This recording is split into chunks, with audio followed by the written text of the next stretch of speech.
welcome back to the Shadow and Sun Show, and welcome back for another Red Room review. I picked this one up on Amazon. It was actually printed on my birthday, so that's kind of cool.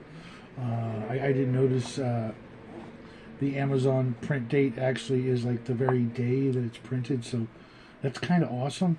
And this one's going to go into my collection with some trepidation, hoping that the young Master Jack never pulls this one out and reads too deep.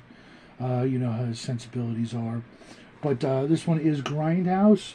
It's another one of the micro red games where it minimizes all the rules down to the bare bones, which I really like because their system for role-playing games is really all you need. They cover everything in here, and I'll go over that stuff. But I want to real quickly read the back blurb so you and I are all on the same page. Grindhouse Red is the micro-red version of Wretchedploitation, one of our earliest Wretched titles. It plunges players into the gritty, blood-soaked underbelly of the 1970s exploitation cinema. Using micro-red, a streamlined iteration of the Red rules, an OSR-compatible system by the Red Room, this game captures the raw essence of Grindhouse theater, where double features of B movies packed with sex, violence, and taboo-shattering perversions rule the screens. In Grindhouse Red, you create hard-edged characters hunted by their scars, trying to survive in a harsh urban nightmare. And boy, does it ever! It's not a big one, mind you. It's not the hugest of genres, but we're looking at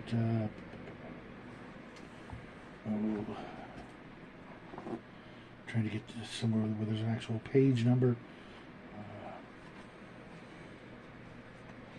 I'm just going to go with it's about 140, 150 pages. Miguel, I've got a couple of oopsies I caught, and I'll let you know about those as we get to them. For those of you less familiar with Grindhouse, it refers to the seedy sort of double feature cheap movie theaters, drive-ins, where you could find these movies during the 70s and the 80s. Maybe they'd tack one on to a bigger movie. You'd get this as an opener. I remember seeing quite a few of the movies mentioned here throughout the years, and have enjoyed some and some not so much. But for the most part, this is and real quick, I gotta go. I really love this cover. I love the first thing I thought of course I couldn't help it, was the Venture Brothers, and I noticed some things in here that I'll go into. Cover was by Warghoul. Is he available? I might have some art I might need or want or like him to produce for me, or her, I don't know. But there were some the cover is very Venture Brothers-esque. The various characters, and I noticed that various characters in the Venture Brothers were pulled from exploitation type movies, or at least some of your seedier movies and cartoons and things like that, or pop culture references and stuff. And so it was actually fortuitous that I picked this one up as I'm working on a campaign of my own based on a lot of this stuff. But Grindhouse and exploitation films really lean into the sex and the violence and the depravity of the modern world and the not so modern world of the 60s and 70s, including things like blaxploitation, which Jefferson Twilight is pulled right from that sort of thing. Giallo crime and horror movies, the large slew of, pardon the pun, cannibal movies, Nazi-ploitation movies, women in prison movies, nunsploitation movies, which I was actually not a fan of, but I noticed that there's a lot of that on Telemundo at late night. That's still a thing. Revenge movies like Death Wish, slasher films like Friday the 13th and Texas Chainsaw Massacre. Who hasn't seen or at least heard of those? all the spaghetti westerns, carsploitation movies like Death Race 2000, Mad Max, biker movies. Never really a big fan of those because I just never really saw them. I saw some movies like that again on Telemundo, and when I was in Mexico, it seemed like, and mind you, this was back in the early aughts. That's all there was on TV. Was either that, The Simpsons, or The X-Files on the hotel televisions. And finally, Bruce exploitation, all of your cheesy kung fu movies, maybe even a little bit of what the hell was that movie that everybody loves? With Kurt Russell. Oh my God, what the hell is the name of that movie? Anyways, not really meant for long-term campaign play. It still has some playability in the circles I hang out with. In some cases not so much. It might be just the absolute opposite of what they would like to see. But I do like the over-the-top situations and moral ambiguity that players are encouraged to overcome. You get your basic attributes, muscle, brains, wits, agility, toughness, magnetism. All the rules are essentially the same as many of the other Red Room games that I've gone through. You got your origin and life path. I believe that on page 19, is that what I wrote here? It looks like page 19 and 20, it looks like it's missing the D6 numbers, but I'm sure you can just figure that out, folks. But the next pages, it does go into having the die numbers for the results on the life path events and things like that. I do think that there could have been a few more life path events, maybe another couple of tables to stretch it out, but again, trying to streamline this. Then you got your archetypes.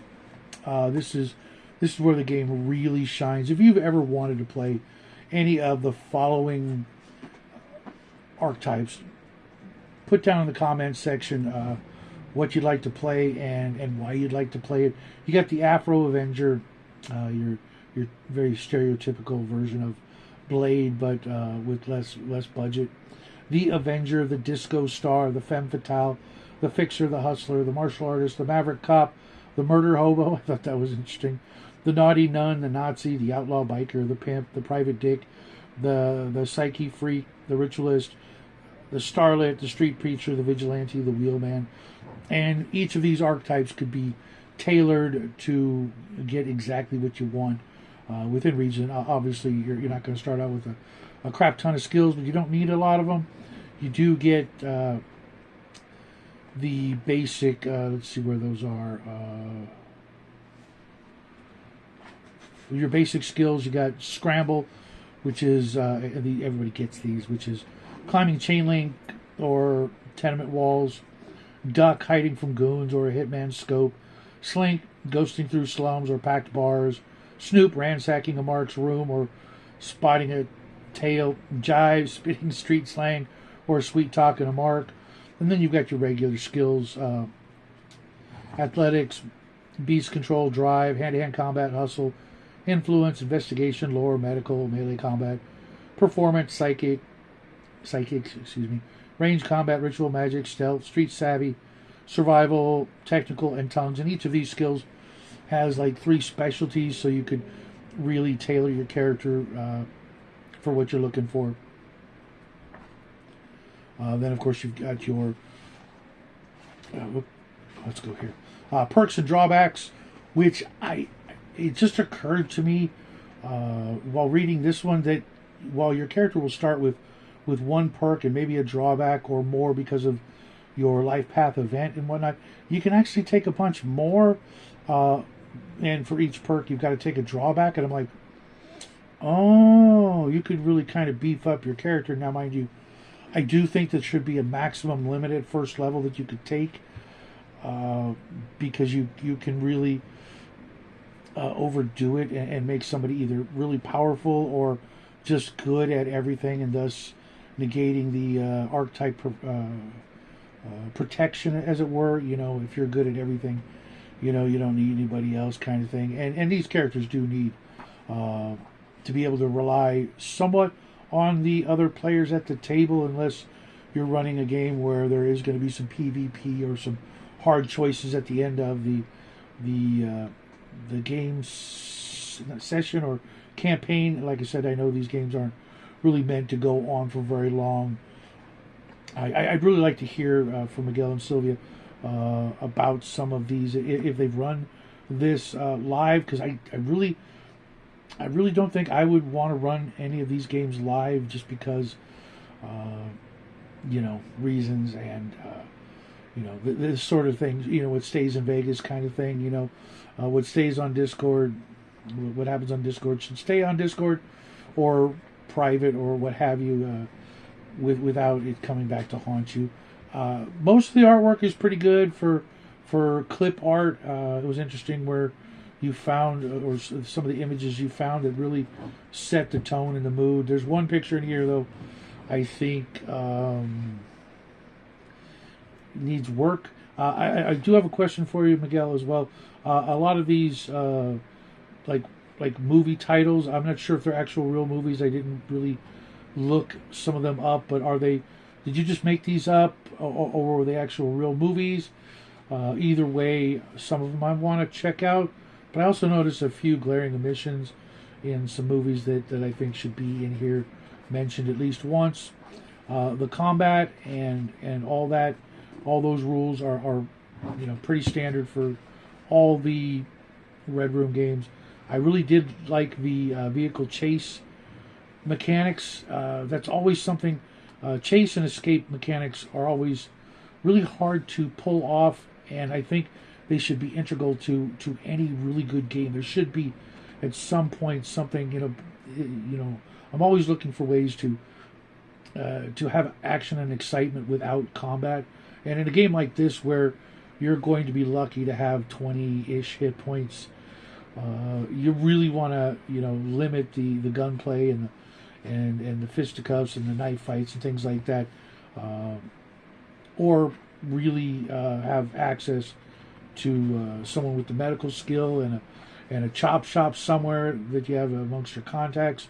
The psychic abilities and ritual magic are really minimal, but they'll work in a pinch, and you can always pull more from some of the other games depending on like where you're heading with that particular thing. And I don't think you should really have more than one psychic or one magic character in the group. It just really throws off the vibe of the Grindhouse, and it turns more into like a kind of superhero Venture Brothers, Johnny Quest kind of thing. Movies like Carrie, there's just one psychic, and other things like that. Just having one of those, and maybe an enemy that's their foil, so to speak. But I wanted to read before I let you guys go, straight from the horse's mouth. What was it? Page 97. I'm going to need my Jeffrey Dahmer glasses, as Jackie calls them. They're very, very, very good readers, and I rarely bring them anywhere but my reading area. But here we go. This is, like I said, directly from Miguel, and what this is all about. And if it's for you, you come to the right place. Grindhouse Red is a love letter to the sleazy, blood-soaked world of exploitation cinema, films that thrived on sex, violence, drugs, and every taboo from the 60s to the 80s. These low-budget flicks, shown in grimy theaters or drive-ins, didn't pull punches. They reveled in the forbidden, from blaxploitation, street swagger, to giallos, razor-sharp murders, nunsploitation, sinful convents, to carsploitation, roaring chases. Your job as a GM is to capture that raw, unfiltered chaos, delivering a game that is shocking, messy, and unforgettable as a double feature. This is the best part right here, and why I like the folks at the Red Room so much. This game isn't for the faint-hearted. It dives headfirst into the muck of exploitation's darkest themes, rape, torture, and gore, because that's what Grindhouse is about. If you or your players can't handle the heat, walk away now. There's no consent forms or lines and veils here. No session 0 to coddle sensitives. No safety tools bullshit at all in bold. Grindhouse Red is for adults who crave the thrill of discomfort, who find entertainment in the slick and twisted plots of exploitation movies. Like I said, not for everybody, and not necessarily for me every day I game, but every once in a while I can see some of the edgier aspects thrown into an adult game with adult players who are, you know, let's face it, we've all been playing these games for a very long time, and your traditional, you know, mustache twirling villain that's just gonna, you know, tie the damsel to the railroad tracks and walk away is old, trite, and tired. A little more edginess, a little more brutality is kind of what we honestly, I think, all crave without saying it. We're looking for more, you know, kind of like, you know, your endorphin hits. The more you get, the harder they are to get. And playing role-playing games, I know that most players are looking for a certain level of excitement and action and adventure and intrigue and things like that. And every once in a while, you gotta dip over to the dark side to be able to raise the stakes for your players. As a GM, it's our job to tempt and test the mettle of our players and their resolve and their moral fiber. And I can't think of too many games that really push that notion. Are you going to be the bad guy, or are you going to be the good guy? Their what is it? Their Path of Sin and Virtue, or is that from the other games? Their tracking of good and evil. Let's see if I can find it real quick so I don't mess up the terminology here. The Path of Taint and Virtue. Okay, close enough.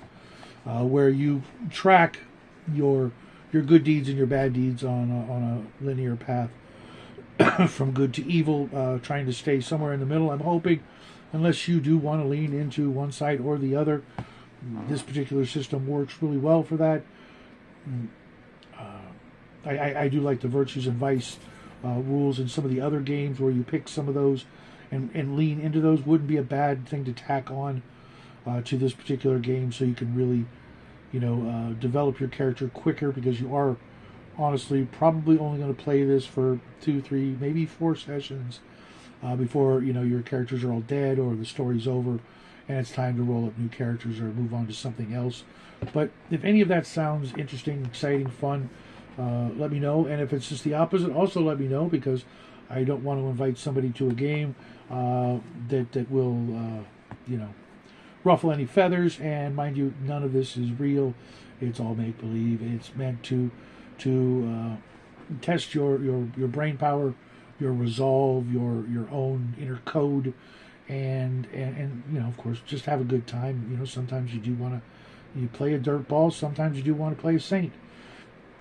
This gives you the opportunity to do both. Let me know what you think in the good old comment section below. I will be back in about 20 minutes for the second breakfast show. Sorry I missed this morning, but I had a previous engagement, something I had to take care of.